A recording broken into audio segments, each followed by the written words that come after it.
Hello student, मैं प्रेम sir आपको बहुत बहुत वेलकम करता हूँ हमारे यूट्यूब चैनल कॉमर्स एकेडमी में। और फ्रेंड्स, आज से हम कॉस्टिंग की क्लासेस स्टार्ट करने जा रहे हैं। ये कॉस्ट की classes CA intermediate, CS executive, CMA intermediate, BCom programme और बीकॉम ऑनर्स सभी के लिए इफेक्टिव हैं। इसके अलावा और भी जितने भी प्रोफेशनल कोर्सेज हैं, जहाँ भी कॉस्ट है, कॉस्ट ये सभी के लिए है और सभी को ध्यान में रखकर ये क्लासेस मैंने स्टार्ट की हैं। तो आपको आज मैं कॉस्ट के इंट्रोडक्शन के बारे में बताऊंगा और कॉस्ट के इंग्रेडिएंट्स क्या हैं उसके बारे में बताएंगे, क्या इसका स्ट्रक्चर है इसके बारे में बताएंगे। तो स्टार्ट करते हैं, कॉस्ट किसे कहते हैं।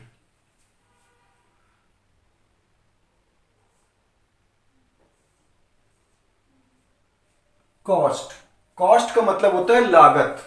लागत क्या है? किसी भी प्रोडक्ट या सर्विसेज को प्रोड्यूस करने के लिए जो हमें लगाना पड़ता है वो हमारी कॉस्ट है। हिंदी में लागत कहते हैं।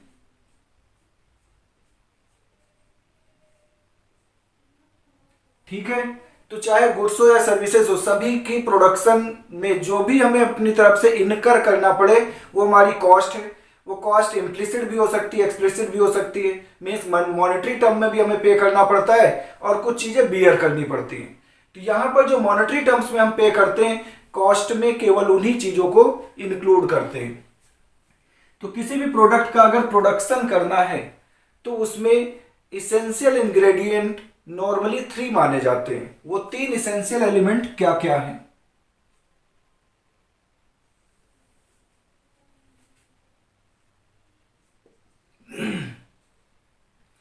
बिना इन 3 इंग्रेडिएंट के हमारा प्रोडक्शन कंप्लीट नहीं हो सकता।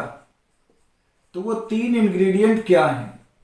कोई भी प्रोडक्ट बनाना है तो हमें मटेरियल जरूर लगाना पड़ेगा, साथ ही साथ हमें लेबर इनकर करना पड़ेगा। लेबर आकर काम करेंगे तो उन्हें हमें लेबर चार्जेस जो पे करना, वेजेस पे करना है, that is called labour. Labourer को पे की जाने वाली अमाउंट को लेबर कहते हैं। साथ ही साथ हमें कुछ और एक्सपेंसेस भी करने पड़ते हैं प्रोडक्शन के लिए। अब अगर बात करें कि मटेरियल, लेबर, एक्सपेंस, ये जो 3 इसेंशियल एलिमेंट है, मीन्स आवश्यक तत्व हैं, इनको अगर हम और आगे डिटेल में जाएं तो हम इन्हें फर्दर 2-2 कैटेगरी में डिवाइड कर सकते हैं।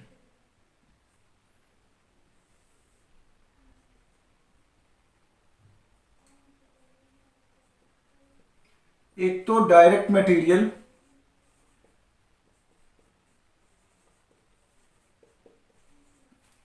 और indirect material.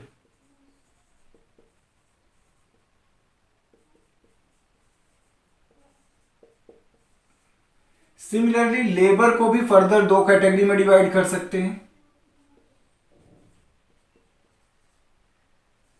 Direct labour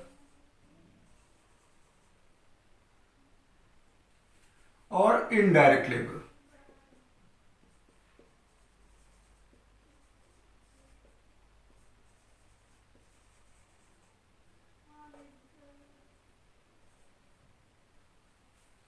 similarly expenses भी फर्दर 2 कैटेगरी में डिवाइड कर सकते हैं,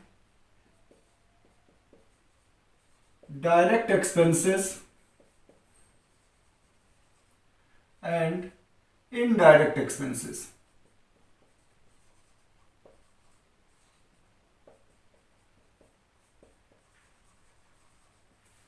अब हमें यह समझना है कि डायरेक्ट और इनडायरेक्ट का क्या चक्कर है, डायरेक्ट मटेरियल और इनडायरेक्ट मटेरियल में क्या डिफरेंस है।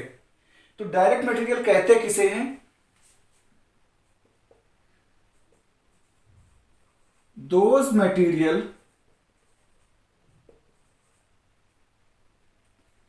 which can be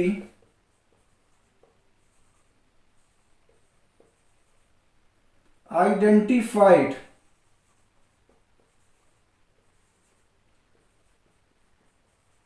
with the product। ऐसा मटेरियल जो प्रोडक्ट पे पहचाना जा सकता है, प्रोडक्ट पे देख सकते हैं। लाइक हमने टेबल बनाया तो टेबल बनाने में क्या क्या हमें दिखाई दे रहा है? हमें वुड दिखाई दे रही है, मीन्स लकड़ी और प्लाई। तो ये क्या है, डायरेक्ट मटेरियल। मान लीजिए ये पेन बनाना या कुछ भी बनाना, इसमें प्लास्टिक हमें दिख रहा है, तो that is called direct material. Means वो मटेरियल जिसे हम देख सकते हैं। बोर्ड है, बोर्ड बनाने में हमें क्या दिखता है, ये इसकी बॉर्डर्स है जो एल्यूमिनियम की है, साथ ही साथ प्लाई, तो ये डायरेक्ट मटेरियल है। बट ओनली डायरेक्ट मटेरियल से ही प्रोडक्शन नहीं होता, हमें कुछ इनडायरेक्ट मटेरियल भी लगाना पड़ता है। और वो इनडायरेक्ट मटेरियल में क्या क्या आता है, तो those material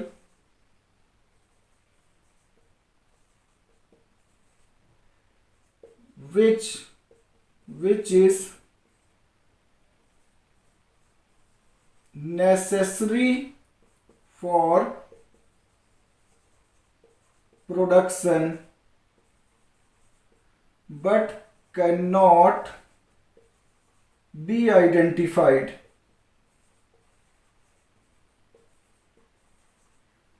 with the product।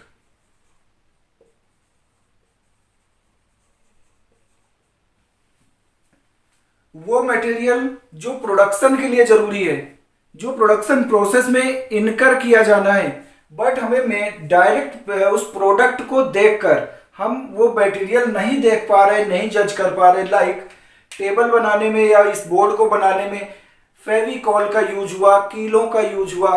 वो फेविकॉल या कीले क्या हैं, वो इनडायरेक्ट मटेरियल है जो कि जरूरी भी है और हम उसे आइडेंटिफाई भी नहीं कर सकते, तो उसे कहते हैं indirect material.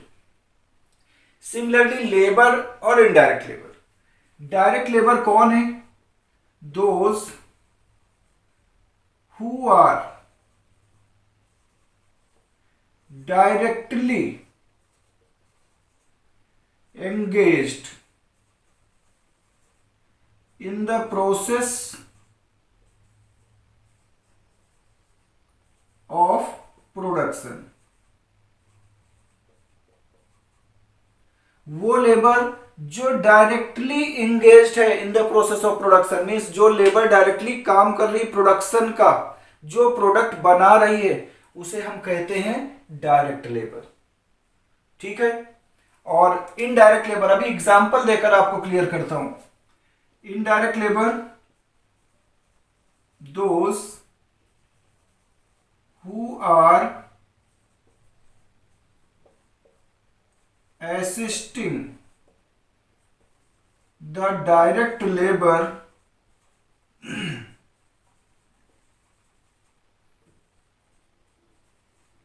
in the process of production।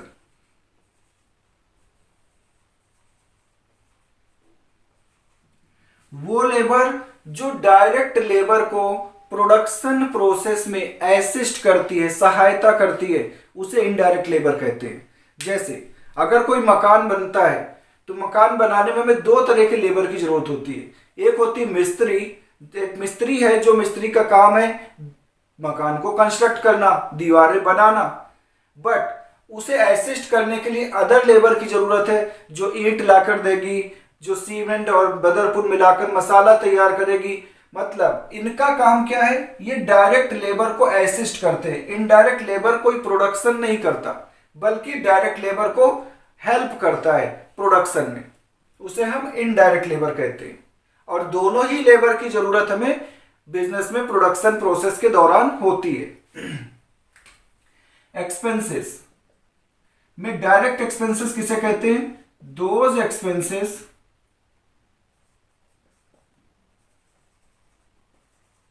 which are incurred directly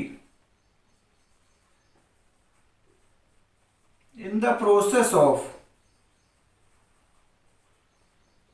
production. वो एक्सपेंसेस जो प्रोसेस ऑफ प्रोडक्शन के दौरान डायरेक्टली इनकर किए जाते हैं, जैसे पावर एंड फ्यूल। बिना पावर एंड फ्यूल के प्रोडक्शन नहीं हो सकता, मशीनें नहीं चलेंगी। बस अगर हमारी बस चलती है, बस रन करने के लिए डीजल या पेट्रोल की जरूरत है, एलपीजी की जो भी उस गैस से चलती है उस गैस की जरूरत है, सीएनजी गैस की जरूरत है। तो वो एक्सपेंसेस जो प्रोडक्शन प्रोसेस को कंप्लीट करने के लिए इनकर करने पड़े, वो डायरेक्ट एक्सपेंसेस है। जबकि indirect expenses are those expenses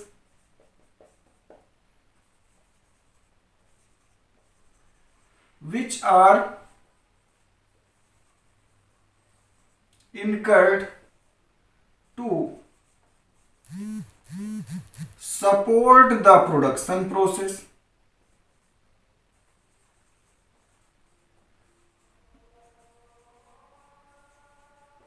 production process को सपोर्ट करने के लिए जो खर्चे किए जाएं ये डायरेक्टली प्रोडक्शन में नहीं किए जाते, बट प्रोडक्शन को करने के लिए कि हमारी प्रोडक्शन प्रोसेस स्मूथली होती रहे उसके लिए क्या जरूरी है, इनडायरेक्ट एक्सपेंस इनकर करना। लाइक हम फैक्ट्री में प्रोडक्शन कर रहे हैं, प्रोडक्शन में पावर एंड फ्यूल का तो यूज हो रहा है, तो पावर एंड फ्यूल आपके लिए डायरेक्ट एक्सपेंस है। बट जिस फैक्ट्री में हम प्रोडक्शन कर रहे हैं उस फैक्ट्री का रेंट देना है, लाइटिंग पर्पज के लिए इलेक्ट्रिसिटी कंज्यूम कर रहे हैं उस इलेक्ट्रिसिटी बिल देना है, वो सब आपके इनडायरेक्ट एक्सपेंस है। तो ये तो हुआ हमारे जो तीन इंग्रेडिएंट है मटेरियल, लेबर और एक्सपेंसेस का, डायरेक्ट और इनडायरेक्ट में डिस्ट्रीब्यूशन। अब आगे समझते हैं कि आगे अगला स्टेप क्या है। अगर हम डायरेक्ट मटेरियल, डायरेक्ट लेबर और डायरेक्ट एक्सपेंस को एक साथ ले लें, डायरेक्ट मटेरियल, डायरेक्ट लेबर और डायरेक्ट एक्सपेंस, अगर इन तीनों को एक साथ ले लें तो इससे बनता है बिजनेस की मेन कॉस्ट, जिसे हम कहते हैं प्राइम कॉस्ट। प्राइम कॉस्ट का मतलब बिजनेस की मुख्य लागत, ये बन गई prime cost. But prime cost कैसे बनी, direct material, direct labour, direct expense, अगर तीनों को एक साथ लेते हैं तो बनती है बिजनेस की प्राइम कॉस्ट। अब बात बची इनडायरेक्ट की, इनडायरेक्ट मटेरियल, इनडायरेक्ट लेबर और इनडायरेक्ट एक्सपेंस। अगर इनडायरेक्ट मटेरियल, इनडायरेक्ट लेबर और इनडायरेक्ट एक्सपेंस को एक साथ करते हैं तो इनका सम बनता है ओवरहेड्स। कॉस्टिंग के अंदर इनडायरेक्ट के पोर्शन को हम ओवरहेड्स कहते हैं। इस ओवरहेड्स को फर्दर तीन कैटेगरी में डिवाइड किया जा सकता है।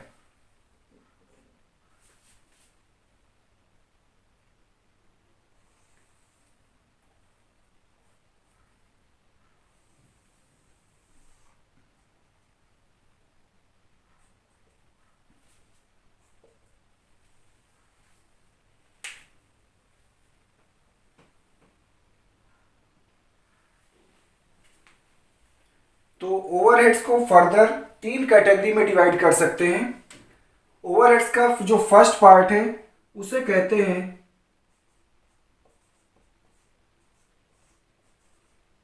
Factory overheads.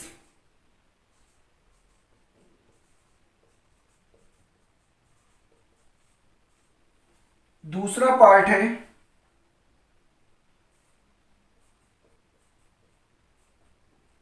Office and administrative.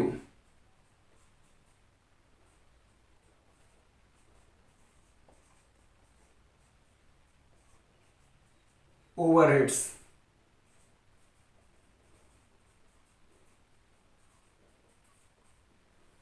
और तीसरा पार्ट है सेलिंग एंड डिस्ट्रीब्यूशन।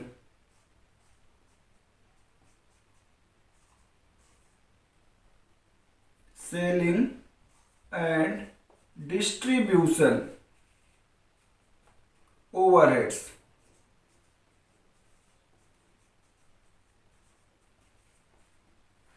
तो ये ओवरहेड्स का डिस्ट्रीब्यूशन, ओवरहेड्स का मतलब होता है, हिंदी में कहते हैं ऊपरी व्यय।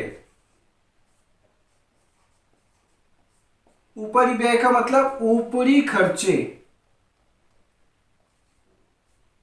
तो प्रोडक्शन करने के लिए जो ऊपरी खर्चे करने पड़ते हैं उसे कहते हैं ओवरहेड्स। ठीक है, तो ये तो हुआ एक कॉस्ट का ओवरव्यू की कॉस्ट के, किसी भी प्रोडक्ट की कॉस्ट में कौन कौन से इसेंशियल एलिमेंट्स होते हैं। तो इस पार्ट में अभी हमने आपको ओवरव्यू बताया है। अब इससे सेकंड पार्ट जो आएगा उसमें हम इस पूरे को एक प्रॉपर फॉर्मेट में पुट करेंगे जिसे कहते हैं कॉस्ट शीट।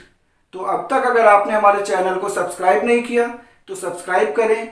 अगर वीडियो आपको अच्छा लगा तो लाइक करें और कमेंट करें अगर आपको कोई भी प्रॉब्लम नजर आती है, ताकि हमें भी मोटिवेशन मिले आपके लिए अगली वीडियो लेकर आने के लिए। तो नेक्स्ट पार्ट में मिलते हैं कॉस्ट शीट के साथ।